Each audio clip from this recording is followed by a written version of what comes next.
So, yun na nga. Good evening mga kaibigan, ano. And right now, bumababa na naman yung energy ko and wala naman bago. So, ngayon may naisipan ako. Shit. May tigyawat. Hindi na naubusan ng tigyawat! So, samahan nyo ako. Right now, kakatapos kong maligo kasi galing akong oval. Nag-workout ako. And yes, ako na naman mag-isa sa bahay. Feel free! Mga tarantado ka. Ikaw hilig mo ginugulat, tarantado ka. Huh? Kala mo di mo ako nagugulat na? Tapos kain ka pa ng kain ng ulam. Baba dyan! Baba! Putak. So guys, ito pala yung pusa ang matakaw. And lagi siyang, kahit nakasarado yung pinto, panay siya nakakapasok dito dahil dyan sa dumadaan. And anyway, mabalik tayo is ako lang mag-isa dito and kakagaling ko lang mag-workout. Sunday ngayon, time check. 8:34 na ng gabi mga kaibigan, ano. And ngayon kakatapos kong maligo dahil nag-workout ako sa oval. Nag-cardio lang naman pala ako, nagtumakbo and buong maghapon marami akong ginawa, naglaba, naglinis ng bike, naglinis ng kwarto, etc. And ngayon, since tinatamad ako, so samahan nyo lang ako magluto ng ulam. Naalala ko hindi pa pala ako makain, ano. And yeah, ayun lang. Ang lulutuin natin ngayon mga kaibigan is egg. Dahil syempre pang palaki ng muscle and at the same time, kaninang tanghali di rin ako nakakain and yun. Mabilisan lang naman to kaya wag natin patagalin. Gusto ko lang ipakita na mag-isa ako dito sa bahay and kakain ako ng gabi yan. Hapunan pala.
So, yun na nga guys.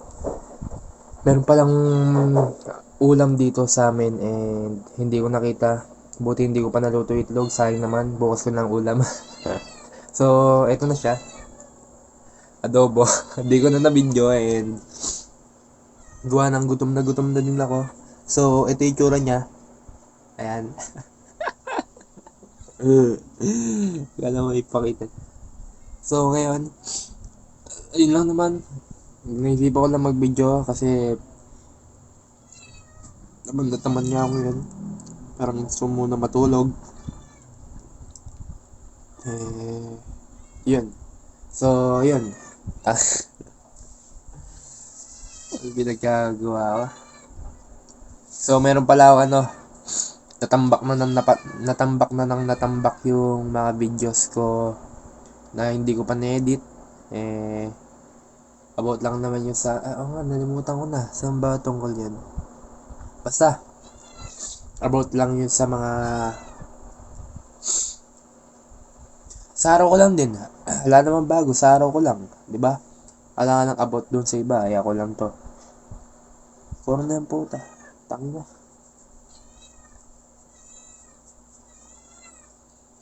So, yun lang guys. Let's go.